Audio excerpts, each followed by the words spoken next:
Mr. Speaker, sir. Reply to star question number 74. A. Sir, since 2014, 510 SHG have been formed and registered in the urban areas of Meghalaya under the Deen Dayal Antyodaya Yojana, National Urban Livelihood Missions, the NULMs. B, sir, 41 SHG are non-functional.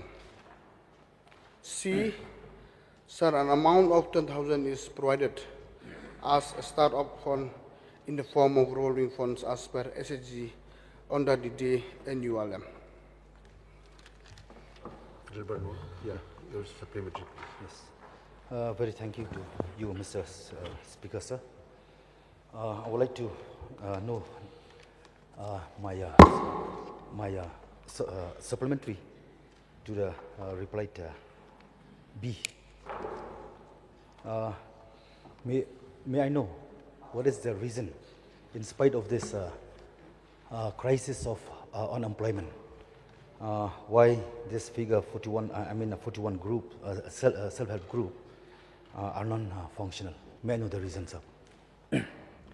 Mr. Speaker, sir, the reason is that because they are inactive due to the inactiveness of the groups, in basic groups, and we from department, we are still make awareness for them, request them to reactivate again.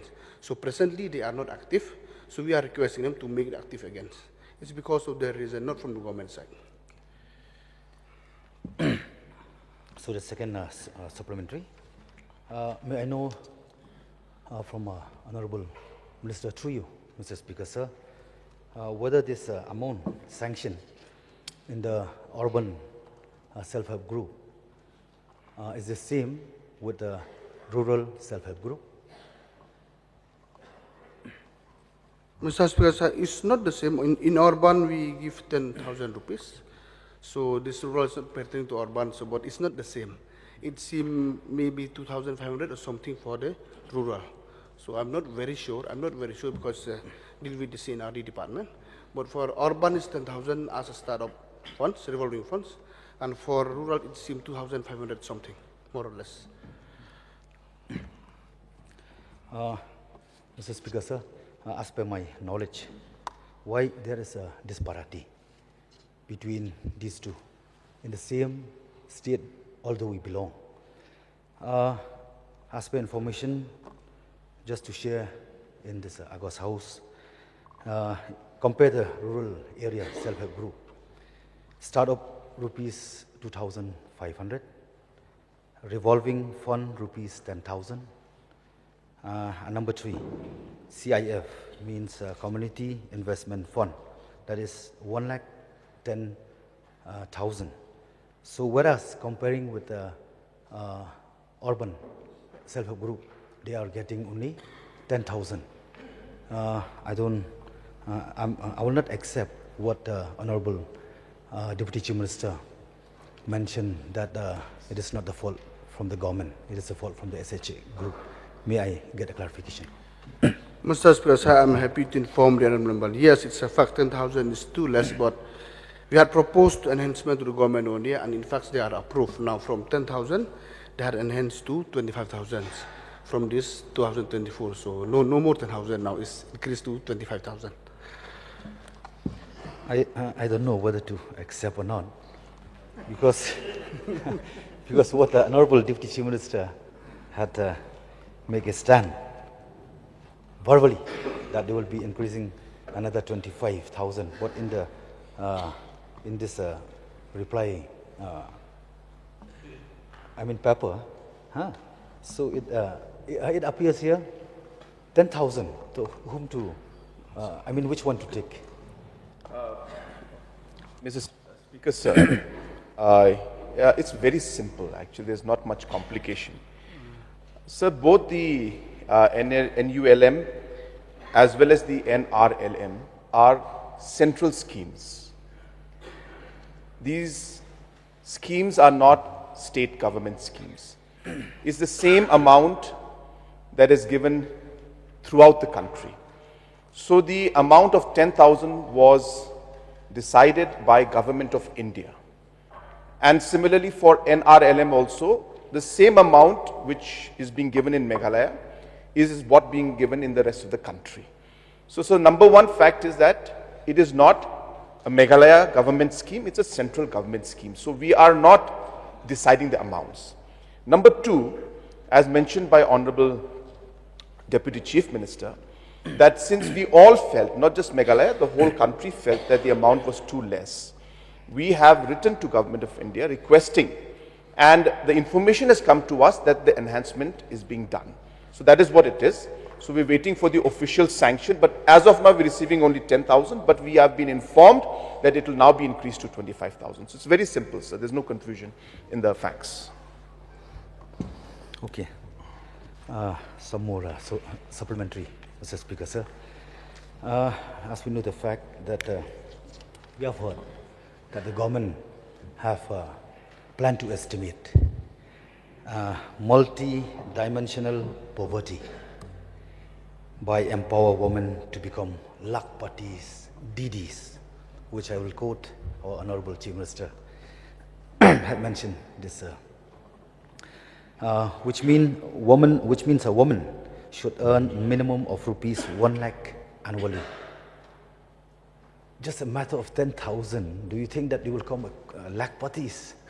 I don't believe. So, as what I'm reminding myself, that poverty is not that we cannot provide the poor, but it is because we cannot satisfy the rich. May I translate in Khasi? Kajing duk kamdei namar kajing bamla ban penbiang ya kibaduk. Henry kadei namar kajing bamla ban penhun ya kibaruspa. May I get clarification, sir?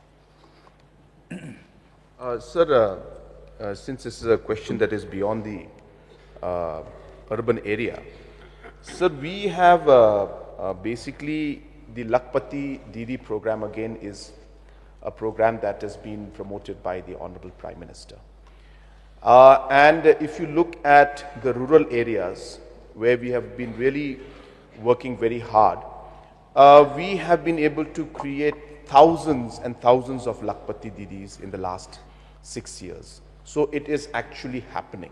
So it's not just for the sake of saying.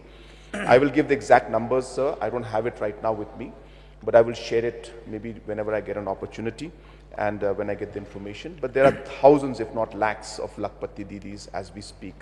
And we are going to have more of them, sir. So number two, just to give an idea to the honorable members, the process of organizing the self-help groups is slightly more easier in the rural areas, because in the rural areas a community-based kind of environment is available. In the urban areas, though they may be in a locality or they may be connected with each other, the urban areas are quite busy. And so the process of actually, at the end of the day, bringing them together and making them work together at a self-help group it's more difficult, I should say, sir. Therefore, the way with which the self-help group has gone up in the rural areas, we were not able to replicate it in the urban areas. Also because of the fact that the amount given by Government of India was too less. But having said that, sir, what is important, seeing the gap in the entire process, all the programs and schemes that have been adopted by Government of Meghalaya, for example, the food processing units that we've put up, they are run by these self-help groups. Whether it's a CM Elevate program, wherever they are applying, we are supporting them. Wherever from tourism, if homestays are there, through these self-help groups, we are supporting them. So whatever we get from Government of India is at one level, which is the norm throughout the country. Realizing that these amounts are not enough, we have now dovetailed it with the schemes of Government of Meghalaya, whether it's through tourism, whether through food processing, whether through CM Elevate, whether through Prime, and so on and so forth. And we are trying to ensure that we are able to create more and more opportunities. Are we satisfied? So we are not. There's so much more to be done. But I think we have made a great step ahead. And we will definitely explore more possibilities that in urban areas also, more and more women's self-help groups are promoted in the future. Honorable Your last question. Speaker, sir. Let me remind the House that it is a crisis of unemployment. Our beloved youth are desperate and frustrated because of lack of an opportunity. No doubt, if we talk about government job, it is already saturated all across the country. And if we talk about the migration from rural to urban, it was huge. Why? There must be a reason. And I do hope the present government should do a proper homework so that we can uplift our state and avoid unnecessary problem arises be it in our educated youth, as we always instructed them, reminding them that do not satisfy just because you are obtain a degree.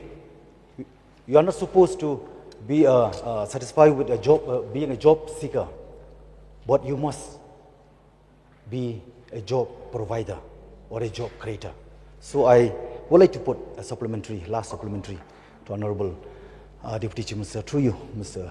Speaker, sir, that whether the government of the day are mean business. Business mean serious, not other business. So I just like to know whether you really mean business to enhance this assistance to our beloved SHG. Because with this amount, 10,000, it will not be enough.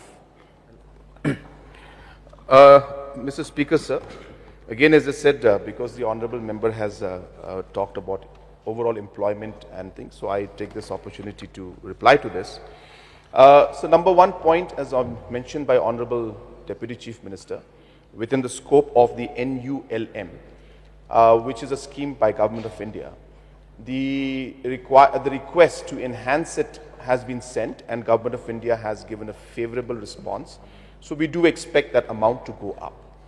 Number two, sir, the scope of supporting the SHGs is not limited only to NULM or NRLM, but we use this institutional network and setup that we have to be able to then give more schemes to them through the government schemes, like, as I said, CM Elevate or the food processing or mission mode programs.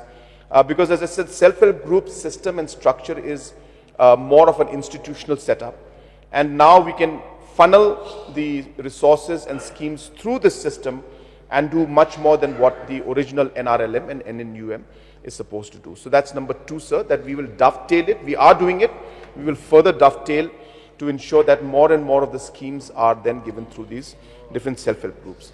Third point, sir, yesterday I gave a very exhaustive reply, wherein about close to about 8 or 9 slides, and my entire presentation yesterday on the budget debate was based around unemployment. Realizing that unemployment is the key issue and the problem for the state and for governments throughout the country. We have focused on job creation and reducing unemployment by different programs and policies which I had laid down and I explained yesterday in detail. And I also showed the numbers of how many jobs have been created in the last 3 to 4 years and how much we plan to create by ensuring that these activities are held. So, Honorable Member, once we can go through the presentation again and I can show him again the details, but it's question hour, so I will refrain myself. So we are seized of the problem. I just wanted to share that. My reply yesterday was focused on unemployment. Almost 50% of my time I spent on that. And I shared exactly how we are working on each sector to resolve this unemployment issue. And of course, the NULM project is again an important one. We will increase the amount. We have asked Government of India to do it. They have agreed to do it. We should be seeing the impact, but it is not enough. So we will dovetail it with other schemes to ensure that we are able to give more help to these different self-help groups. Okay, Charles, So may I know from the Honorable Deputy Chief Minister, out of the functioning SHGs, what are the main areas of operation, or what are the items that they take up, activities? So this SHG, the main objective that they are always that we, number one is that we know very well is the decades of products. And just like sometime when there is some exhibition, they used to show their products, and government is supporting them. And it's a sort of getting employment by empowering the women, and they are having some small group of which is just like the turmeric in Nongkyndong, and sometimes they make this like in one of my condo, she does then pottery, all these things. These are the main duty of this, and different type of duties they are performing. So it's indirectly they create the employment, especially in the local level, especially to empower and to encourage the women in the local group. These are main functions, and there are so many, sir. If I mention, maybe it take lots of time, but there are different duties they are performing from there. It's based on the local needs. It's different from one place to the other place also, not uniform at all.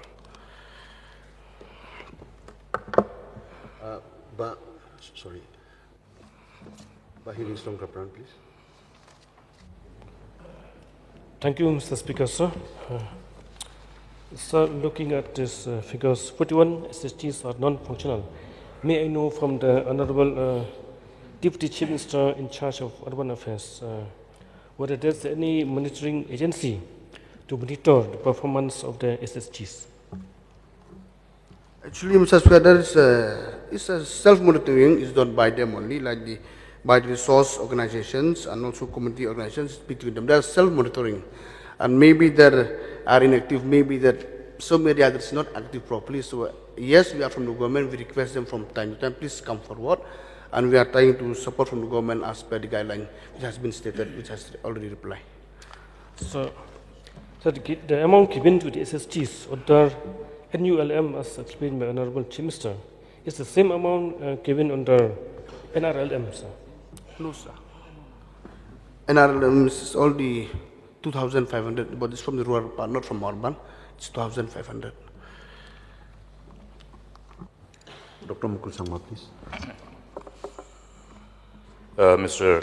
Speaker, sir, may I know from the Honorable Deputy CM, in view of the reply to 74A,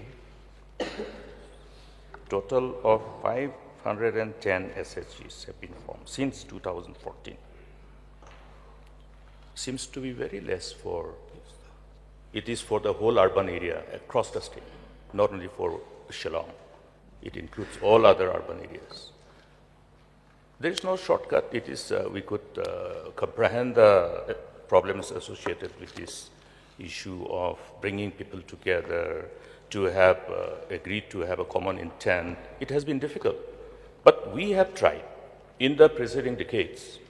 You look at how we have overcome this challenge initially, because our people are not inherently entrepreneur in their, to promote entrepreneurship amongst people has been always a challenge. But we have took the intervention head on. You will recollect that IFAD. With IFAD, we organized various programs, and the whole focus was on organizing self-help group in the rural areas. So similar effort, if done, it can be achieved. This is a challenge. There is no shortcut, as I said. But has any measure been taken, having been confronted with this very low number of outcome in spite of the programs? Whether any what is considered as an appropriate intervention to overcome this challenge has been done or not? Mr. Speaker, sir, the suggestion made by the member is very valid and points noted by me. And yes, of course, from time to time from the municipal, we are trying to make the awareness program, request them to come forward to form this new SHG, sir. So we are trying to make awareness, to request them to come forward so that at least there will be more self-help group will be coming in future. Mr. Speaker, sir. Sir, I'll just supplement to what the Honorable Deputy CM has mentioned, and correctly mentioned by the LO, that a lot of effort has gone in the past many years, and because of that we have seen the results in the rural areas. As I said, the self-help groups numbers have gone up from 5,000 to now 51,000 plus. And we've seen the success there. But there is quite a bit of difference in urban and rural. And I was trying to explain that earlier, that in the urban areas, because of the different responsibilities and the different overall life in urban areas, much more hectic, much more active, and it is not always possible to bring people together. The challenges are different and challenges are more in a way in the urban areas. But in the rural areas, because of the community-based approach that we have in the rural areas, we are able to implement it in a much more smoother manner, and we've been able to overcome the challenges which we face there. So therefore, we have seen the success in the rural. Urban, we have faced problems. We are doing our best, and continuously we're engaging with the people, but it's not as simple. But we will continue, sir, and we hopefully with this additional amount that Government of India is going to sanction now, and also with the CM Elevate program where we'll dovetail it with the NULM scheme, we hope that we'll be getting better response from the self-help groups in the urban areas also. Mr. Speaker, sir, appreciate the reply and also the overall amplified reply by the Honorable CM. But here I think it will be appropriate for us to really take cognizance of this huge, I should say, it's something which is reflective of us not being able to overcome the constraint and challenge. Therefore, I am asking whether any special intervention, since the normal approach has failed, if we say that this is our best, we have tried our best, and the outcome of best is this, then it is very pathetic. So I don't think we have tried our best. We can still try. So may I get a categorical assurance from the government that having been confronted by this challenge, we will embark upon something extraordinary special, let some brainstorming session be done by the minister in charge, the CM in charge, and find out a way forward. Sir, again, as mentioned, that the amount that was there under the NULM was only 10,000. Under the NRLM, the amount was higher with 2,500 plus another 1,10,000 something for the revolving fund. For the community, investment fund. So therefore, the incentives are higher in the rural areas, and maybe Government of India programmed it in such a manner, and hence we got a better response out there. To answer to the question of the Honorable LO, that we have been able to now, as I said, have programs like the CM Elevate, like the food processing programs that we have, where we're helping specific self-help groups to come up and to be able to create employment opportunities. So hence, to answer the question, yes, interventions are planned. CM Elevate, the different programs under the homestays, the different programs under the agriculture department, all of these are being added additionally to the self-help group NULM program for the urban areas to motivate and incentivize the different self-help groups to be more active and many more to be formed. And I'm pretty sure, sir, that we will get a positive response, and we are happy to examine and get suggestions from everybody. And I would urge, especially the MLAs of the urban areas, that some support and mobilization from the urban MLAs also, if that can be done, we should be able to move things further. So I'm positive, sir, that in the coming days, like we have seen the huge success of NRLM, where we started, as I said, with 5,000 groups, and today we are at 51,000 groups. I'm very sure, sir, with these interventions, we will see the numbers going up in the urban areas also. Mr. Speaker, sir, one more information I would like to have is, since this information is for the whole, the urban area in the whole area of the state of Meghalaya, now may I know from the Honorable Deputy CM, this total cumulative number of 510 SHGs that has been formed and registered, which are the areas of urban areas that has been covered? In as far as these 510 SHGs are concerned, these are from which areas? Shillong, Tura, Joai, and which other urban areas? Mr. Speaker, sir, in Bagmara there are 25, and in Joai is 1, and Risubelpara is 8, Shillong is 13, and Tura is 37, William Nagar is 18, sir. Tura? Tura is 37, sir. See, Mr. Speaker, sir, why I have asked this specifically is because if we do the mapping of the habitations, the localities, Tura has so many areas where we have poverty-stricken families. So also Shillong. Shillong has number of habitations, neighborhoods, where we have substantial number of poverty-stricken families. And in view of that reply for other interventions supported by the government, see, this is a program which is supported by Government of India, so we can resort to convergence mode of intervention, so that the fund which is otherwise seem to be unattractive may be somehow taken care of. So, a convergence approach has been one of the mantra of the government from the successive governments. We have embarked upon this, and funds are available for different livelihoods under different initiatives. So I think the approach should be to converge and make this program attractive by leveraging upon whatever fund is coming from Government of India. Before you ask your next question, I think Mr. Colonel, actually, I stand corrected, sir. I made a mistake, actually. That's not the correct figure. The correct figure is already now. So actually, it's in Bagmara is 17, sir. 70, yeah, and Joai is 19, and the Subelpara is 35. And Shillong is 115, in Tura is 198, sir, not 37. And William Nagar is 73, it's come to 510. Sir, just one more supplementary. you have only finished Only one, 5. please. It is a serious matter of grave concern. Please. Yes, sir. Thank you so much, sir, for the opportunity. Thank you. So we really cannot afford to see that our beloved youth, we are going to lose more and more. They are moving out from our state because of lack of opportunity. And this SHG also is purely involved with the domestic workers. So I just want to make one last supplementary before conclude. Please, winding up please, this. please come to your question. Honorable Deputy Chief Minister, through you, Mr. Speaker, sir, I would like to know this enhancement which had been made a proposal from the central government, whether it will be in the form of a loan or will be in the form of a grant. In the form of grant, sir, not loan.